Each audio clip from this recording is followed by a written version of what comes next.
Une expérience à monsieur, donc beaucoup de pays ont profité de son expérience. C'est monsieur Hicham Jouaber, il est directeur de la supply chain et des systèmes de production groupe Valeo, et lui aussi, il a du concret.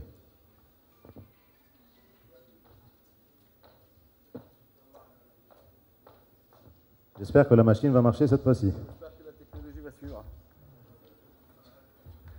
Bonjour tout le monde. Je souhaite aujourd'hui vous parler de... Enfin, vous souhaitez me poser une question? Non, allez-y, je sais que vous avez des choses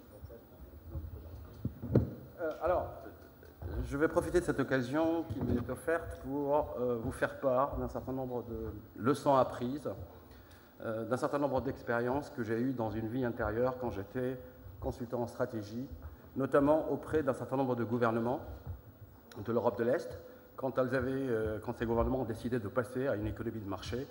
Et qui dit économie de marché, ça veut dire privatisation, et qui dit privatisation, c'est attraction des investissements, des investisseurs étrangers. Si vous permettez, si je peux avoir la présentation que je souhaite piloter moi-même. Merci. Alors,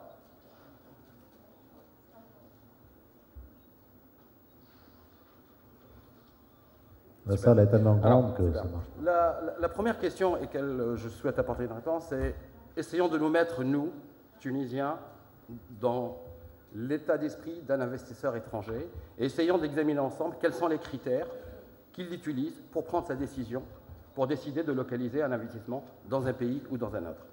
Il y a en gros 6 familles de critères, et vous allez voir que ces critères-là, il y a des critères sur lesquels nous avons des atouts en Tunisie, et d'autres, il va falloir travailler plus pour les satisfaire. Les 3 premiers, c'est être aux proximités d'un marché.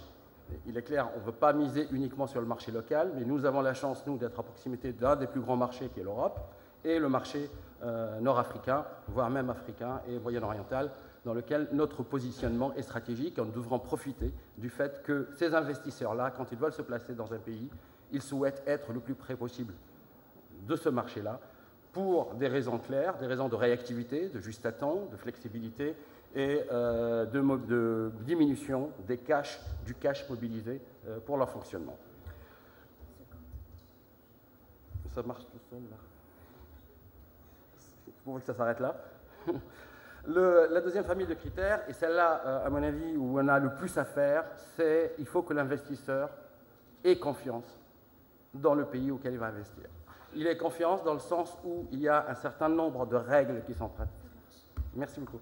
Il y a un certain nombre de règles qui sont respectées, il y a un code des investisseurs qui est respecté, il y a une protection efficace de la propriété intellectuelle, il y a une vraie lutte contre la contrefaçon et il n'y a pas de corruption. Donc ce volet-là de confiance, parce qu'il n'y a pas plus peureux qu'un investisseur, et vous le savez tous. Le troisième pavé qui est important, c'est ce qu'on appelle, nous, l'infrastructure. Alors, par infrastructure, c'est le terme rage. Ce n'est pas uniquement les routes et les autoroutes, c'est les aéroports, c'est les ports, c'est la télécommunication, c'est les zones industrielles, les zones logistiques. Et on a tous entendu parler de BRIC quand on parle des 4 pays le plus en développement, c'est-à-dire Brésil, Inde, Chine et Russie. Vous savez que l'Inde est en train de sortir du mot BRIC, on ne va parler que de BRC, et la raison pour laquelle elle va sortir, c'est justement le I, et le I de l'infrastructure. Aujourd'hui, tant qu'on n'a pas l'infrastructure nécessaire qui permet d'assurer la fluidité des transports de marchandises, de l'information et des personnes, on ne peut pas attirer les investisseurs avec le nombre que nous souhaitons. Les 3 autres critères, c'est effectivement le niveau de compétence. Nous avons de la chance d'avoir, et ça a été redit plusieurs fois ici, que nous avons un niveau de compétence de nos jeunes hommes et femmes qui est à la pointe et on a de très bonnes qualifications et donc nous pouvons utiliser ça comme un atout pour attirer les investisseurs et surtout le faire savoir et le faire communiquer, comme a dit le représentant du MEDEF tout à l'heure. Le local sourcing, c'est la capacité du tissu industriel que nous avons en Tunisie pour fournir des composants à ces industriels. Et donc là, je pense que le Tunisien est imaginatif, suffisamment imaginatif pour pouvoir bâtir un réseau de fournisseurs auprès de ces investisseurs-là. Et donc là, il n'y a pas de problème particulier. Le dernier pavé critère, c'est tout ce qui est les incentives et les coûts. Mais ça, il n'y a pas d'entreprise philanthrope et qu'ils sont là pour faire de l'argent, et c'est normal. Et donc, plus on les incite à venir, plus on leur donne les moyens de réduire leurs coûts, plus ils viendront. En gros mots, en deux mots, les deux familles de critères sur lesquels nous devons travailler, c'est bien clair, c'est effectivement construire cette confiance avec des travaux réels, avec des résultats réels. On a vu tout à l'heure les indices par rapport à la corruption. Et le deuxième, c'est lancer un vrai plan national d'amélioration de l'infrastructure.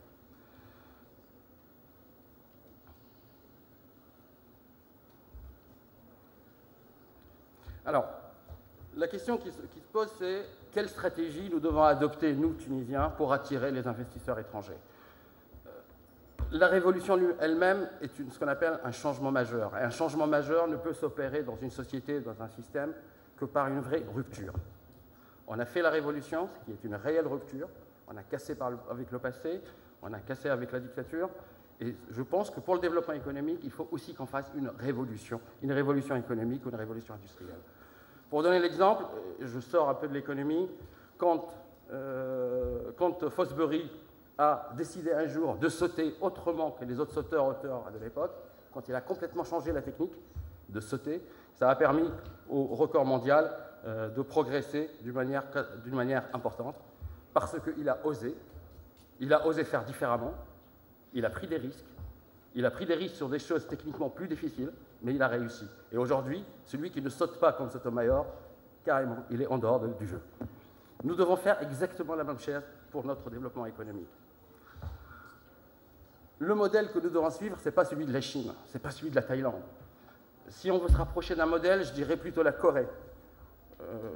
Où maintenant, et on commence à avoir des leçons à apprendre de nos amis marocains.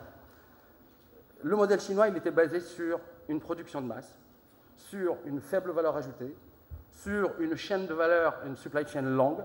S'il faut acheminer du textile depuis Shanghai à Marseille, il faut 6 semaines, eh ben, ce n'est pas gênant, c'est 6 semaines. Par contre, nous, on ne peut pas se permettre, sur les industries qu'on veut implanter, d'avoir des délais longs, des délais d'acheminement très lents. Et du coup, il faut qu'on joue la réactivité, la proximité du marché, comme je disais tout à l'heure. Les Chinois aussi, ils ont misé sur très peu de qualifications. Nous, on a de la chance d'avoir des gens qualifiés. La Chine a misé aussi sur son propre marché, qui est même faible en termes de pourcentage. Quand on somme la taille du marché chinois, elle est énorme. Nous, on n'a pas cette chance-là. Et donc, le modèle que nous devons bâtir, nous, sur lequel nous devons miser pour attirer les investisseurs, c'est plutôt aller sur les produits à haute valeur ajoutée, produits et services de haute valeur ajoutée, pour lesquels les investisseurs ont besoin d'une réactivité suffisante pour s'ajuster à la fluctuation de leur propre marché de base, et puis qui nécessitent des compétences importantes et des niveaux de qualification importants, ainsi que ce soit des industries destinées essentiellement à l'exportation, avec l'ouverture d'un certain nombre de marchés, que ce soit l'Europe ou l'Afrique du Nord ou le Moyen-Orient. Quelles sont les composantes majeures de cette stratégie? Moi, j'en vois, si ça marche, j'en vois 3 composantes majeures de notre stratégie pour attirer les investissements directs étrangers. Si vous pouvez m'aider à passer d'un coup, là, voilà. La première composante de cette stratégie, ce que j'appelle, pour l'illustrer, la locomotive. Je préfère que notre gouvernement, actuel et les futurs, mise sur les locomotives. Une fois que vous avez attiré une locomotive, les wagons suivront. N'allez pas chercher les wagons, allez chercher les locomotives. Vous avez quelques exemples aujourd'hui qui ont été mis en place au Maroc. Le Maroc, ils étaient derrière nous dans les composants automobiles, ils ont appliqué cette stratégie-là, ils ont dit, le seul moyen de s'en sortir, c'est d'aller chercher un constructeur. Ils sont allés, ils ont eu la chance, Renault a implanté une usine. C'est un secteur que je connais bien, l'automobile. Je peux vous assurer qu'aujourd'hui, l'ensemble des fournisseurs de Renault pour les véhicules qui vont être produits au Maroc se battent pour aller s'installer où? Au Maroc. Ils ont même l'obligation de venir s'installer au Maroc parce que sinon Renault n'achèterait pas les pièces chez eux. Donc notre stratégie doit être d'aller chercher les locomotives dans ces industries et de mettre le paquet pour aller les convaincre de venir s'installer. Le Maroc l'a fait, ils ont réussi dans l'automobile. L'Algérie l'a fait, ils sont en train de le faire sur l'automobile. Nous, les Tunisiens, nous devons aller, pourquoi pas l'automobile, mais aussi les autres secteurs d'industrie mécanique, de machines-outils, d'électronique, de pharmacie et autres. Et donc, l'effort du gouvernement doit être focalisé pour attirer les wagons. Les locomotives. Les wagons suivront toutes seules parce que les wagons vont les attirer vers le territoire tunisien. Ça, c'est une première composante de la stratégie. La deuxième composante, ce que j'appelle la stratégie laser. Et on a entendu tout à l'heure le représentant des unions des patronats français qui disait « on ne peut pas être partout. Nos moyens sont limités. Nous, gouvernement, nos moyens sont limités. » Et donc, il faut focaliser. Il ne faut pas aller sur l'ensemble des secteurs. Il ne faut pas saupoudrer nos moyens pour financer les développements industriels et attirer les investisseurs. Donc il faut qu'il y ait un travail basé sur le potentiel de chaque région ou du pays en entier pour sélectionner 3-4 secteurs où on veut être les meilleurs. Et là, on concentrera les paquets comme un rayon laser puissant, précis, pour aller développer ces secteurs-là et attirer les investisseurs autour de tout. La troisième composante de la stratégie, c'est, et on le voit dans l'historique, l'histoire de l'industrie en général, il est impossible de fixer sur un territoire une industrie qui n'a pas un capital investi important, une intensité capitalistique importante, et qui ne génère pas beaucoup de valeur ajoutée. On l'a vu dans le textile, ils étaient en Tunisie suite à la loi 72, dès qu'ils ont bénéficié d'un certain nombre d'aides, ils ont délocalisé là où c'est moins cher, donc ils sont partis en Turquie. De la Turquie, ils sont partis en Thaïlande, et aujourd'hui, ils sont en train de quitter la Thaïlande pour aller s'installer en Malaisie, toujours à la recherche du maximum d'incentives et le minimum de coûts de main-d'œuvre. Ce n'est pas ces industries-là que je souhaite pour la Tunisie. Je souhaite des industries qui génèrent une valeur ajoutée et qui emploient des capitaux qui les fixent sur les territoires. Et si, en plus, dans ces industries-là, il y a des locomotives, tout est gagné et on aboutira à employer créer des emplois de valeur, créer de la valeur ajoutée et générer de la croissance. Il vous reste 2 minutes. 2 minutes. Ça tombe bien, c'est le dernier slide. En 2 minutes, je voudrais savoir, juste dire quel est le rôle des régions, et c'est le sujet qui est important. Moi, je ne pense pas qu'une région est ce qu'on appelle aujourd'hui gouvernorat. Pour plusieurs raisons. La première chose, c'est qu'il faut une taille critique d'une région pour peser auprès des autres régions européennes, pour peser auprès de l'État, pour peser auprès des investisseurs. Et c'est pour ça que je souhaite que la Tunisie crée des régions. Et on a mené un groupe de réflexion il y a quelque temps pour dire quel pourrait être le découpage régional pour le développement industriel. Je ne parle pas du découpage administratif, hein, pour le développement économique. Quel pourrait être le découpage? Et on a utilisé un certain nombre de critères. Que vous avez ici le découpage. On a dit qu'il faut effectivement une notion de taille critique en termes de population, en termes de surface, en termes de moyens. Il faut qu'il y ait une continuité géographique au sein d'une région. Il faut qu'une région ait à la fois un accès à la mer et ou un accès à une frontière. Et surtout, il faut qu'elle soit capable de garder toute la chaîne de valeur d'une industrie au sein de sa région. Je prends l'exemple ici, la région numéro 2, qui regrouperait par exemple le Kiev, Gafsa et Gabès. La filière, c'est la filière du phosphate. En 1974, quand on a installé la première unité de transformation d'acide, de production d'acide à Gabès, je ne sais pas qui était là, mais comment ils ont réfléchi pour dire cette usine-là, je l'installe à Gabès? Ça n'a aucun sens. Le phosphate, il est extrait à Gafsa. Il vaut mieux transporter des produits finis que de transporter la matière première.